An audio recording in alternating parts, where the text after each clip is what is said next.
Groove 11 has a Mixolydian mode. This might scare you, this name, so I'm going to take my time a little bit to explain this. All a mode is a scale, and a mode comes from a major scale. So let's just say we have C major. You probably know that one, okay? It just has the notes C, D, E, F, G, A, B, C. If you start those very notes on G, so this time you go G, A, B, C, D, E, F, G, you have like a scale that comes from that C major scale. If you play those notes, you get a Mixolydian mode. It's the fifth mode of the major scale.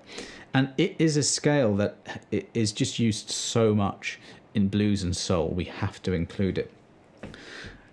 This next line is in B flat, so let's move our pattern and I'll show you how it goes. So we're on the 6th fret and you follow the pattern along. You'll notice that it looks very, very similar to a major scale with the exception of the 7th note. That would be an A in B flat major, but it's an A flat in B flat Mixolydian. Now, do you remember that I just said to you that that's the 5th mode of a major scale? Well, if B flat is the 5th, we need to go backwards. And we get the fact that E flat major gives us B flat Mixolydian. Whether you understood that or not, it doesn't really matter. We have a pattern. Look at the hollowed out circles. You get a root, major 3rd and a 5th, flat 7 and an octave. Well, that's our dominant 7th, right? Any chord comes from a scale. It doesn't just come from thin air. A chord and a scale are very, very much related. So there are other options, but for now I'm keeping it simple. If you see a dominant 7th chord, that's the scale from which it came, this one, Mixolydian. And you'll hear this harmony a lot. Let's play the bass line for this. So 1, 2, 3, 4.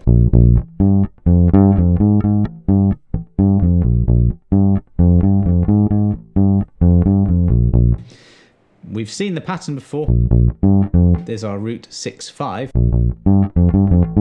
This time, we've got that flat 7 in there. And it really spells out this Mixolydian sound. No one really talks about Mixolydian in soul. It's just like, you know, people maybe they don't know what it's called or they don't know what it is, but I think it's very useful to learn it and then you'll hear it a lot as well. Now there, play the bass line, embellish. That was quite good. So I played exactly the same bass line up until the first note of the 2nd bar. So follow that. And then from there, I went to the octave and all the way down this scale. You'll hear this a lot in the pop and rock styles that came later. You know, if I got A flat,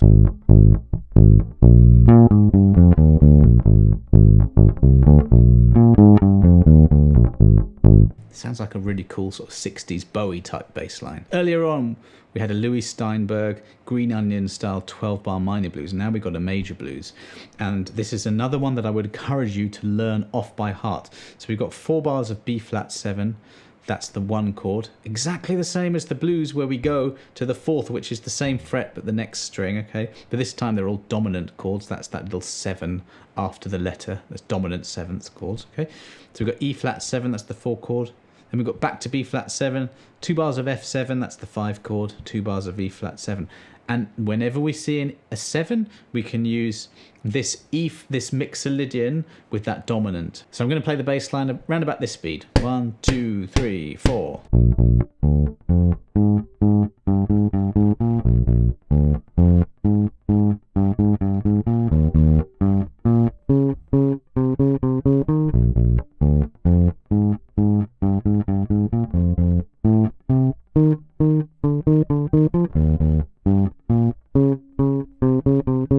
There are many types of blues, but I recommend learning that. A couple of things here. I didn't do the repeat, I just stopped there. Exactly like that minor blues before, all the chord quality, and that means minor, major, dominant, it's all the same. And therefore, I was using exactly the same shapes and patterns for every single one of those.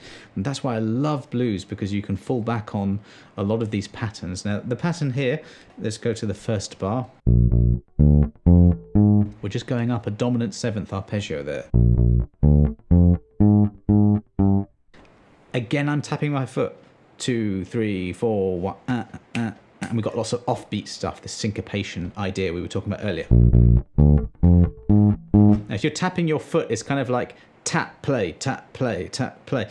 And you've got that, that's really kind of aligning your inner clock and your grid to sort of where the notes are. So you must count and you must be at, always knowing where the beats are. So that's going to that flat 7. And then we got 5, 6, 5, 6, 8, if I talk about the fret numbers. And those are those last 3 notes of that Mixolydian mode. You could make up any number of patterns using that. Probably hearing bass lines that you might know if you do that. I'm just going up I'm going roots to major 3rd and just going up.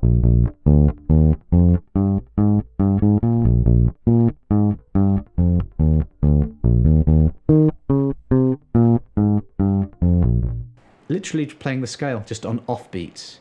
That's a good way of practicing a new mode or scale, is to make music with it. I really urge you to do that. So this is an excellent one where you can just start to get your Mixolydian mode, move it round to the different roots and come up with little patterns. Notice this bass line is taking the Mixolydian and just removing notes, actually. It's not doing too much. And that's a good lesson in bass playing. We've got roots. There's the root. And there's the pattern.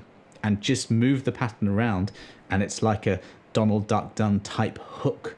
Okay, listeners want, I think they need to latch onto something that's recognizable, and the bass is really responsible for that. Now, Steinseal Delivered, the intro to that, is a very good illustration of this sound of this mode.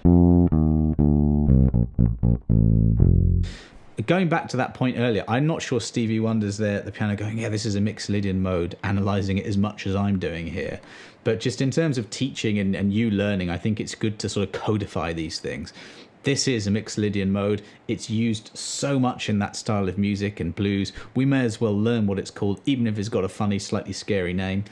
We may as well learn it, and then we've got it. If you think about this, it's a major scale with a flat 7. I hope you know a major scale. You might not, but if you do, then it's just that, and you can think it's that, just flattening the 7th. That's a sort of shortcut to learning it really well.